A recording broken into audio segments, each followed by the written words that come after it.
ninba isagoo xayraan oo waxba hayn baa hooyadii la qalaya dabeed haddana isagoo qaliinkii hooyadii lagu qaliyay lacagtii ula oo raadinaya oo $50 oo isaga saaxiibkii ka dhaxeeyayna uu saaxiibkii bal 50 kan iga qaba horta aniga oo intii kale uu laayay inankiisii oo jabana la soo dhigay saa labadaba dhakhtarkii lacag la weydiiyay oo ma haya lacagna 50 kaas oo haya labadiibana waa arin degdega waa qaliin iyo jabnin oo hooyo iyo inankii labadii dhanba ay kaga timi ayaa isaga oo isagii ninkii la socday aabayn oo dhakhtarka Hargeysa hor fadhiyaan ayay gabadhi hor istaagtay gaariba ay ka soo degtay gabadha sharax dahab ka shanqaraya waa gabadh aad u qurux badan dabeetana intay soo hor istaagtay bay ku tiri hebel matay markaasuu yidhahaa miyaad garanaysaa may way oydayba suu aduguna ma dhibaato kalaad wadaa markaasay dhibaatay halkan maxaa ka soo galay saysuuri inankaygiyo jaban iyo hooyadayoo la qalaya yeela balisood way soo eegto $200 bay inankii u gelisay barkimada inantii hooyadiina $200 mar walba $200 bisley ku bood duruuftiisa iyo xaaladiisana markay soo eegtay ninkii ay aragtay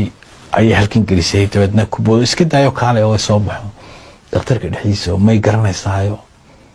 markaasa uu yiri maya say oyday soo hadana la ooyay markan deynaan masiibo wadin u gartay ka bacdina waxay ku tiri ganacsigaagii maxaa ku dhacay waa kii baaba ay yiri dabeetana waxay ku tiri barigeed ganacsada ahayd ee dareelka u kala gooshi jirtay ya ee aad doonyaha raran jirtay inaad wax tartay ma garanayso imsaan inaan wax taraytay maxaa ka garanaya dabeetana inan adiga hebel oo doonidii rarantood dil hebel ka baxayo dil hebel u socda aydu sii qaadeen oo dabeedna uur lahayd oo badda dhexdeeda fooshu ku qabatay oo ay ragii kale ka wiswiseen oo adigu ka dhalisay badda dhexdeeda kaga dhalisay ma xasuusata alla waa hebla oo markii dambana si fiican oo aanba bixiso dhakhtar sii geysay alla waa hebla markaas la isku dhagdhagay taariikh la xasuustay sayid inankii aan ka dhaliyay sitir waa kan gaadhiga ay wadan inankii ma fogay waa kan gaadhigana ku hor istaagtay wada isug bay ninkeedii suuqa maray la hadash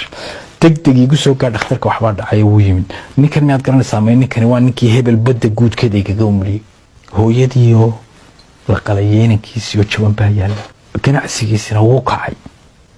adiga maanta laga doonaya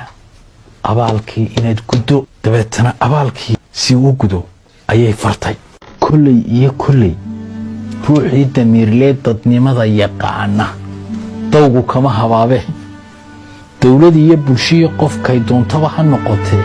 doqon baa abaal gadi intay dunida joogtay waxaan kula dardaarmoon dabaday jirana faray dad qofkii wax kugu taray daacad kuugu hagar baxay kaaga doonay meel adag wuxuu galay wax doorsada si ka diiran ugu celi hadduu diido waayuhu noqon ruux ku dayn baxad dibnihii afkiisoo ducaa ugu abaalguda haddaad wax kaloo aad ku gudi weydo nabigaa yidhi qofka abaalka kuu gala u gud haddaad u gudi kari weydo u ducee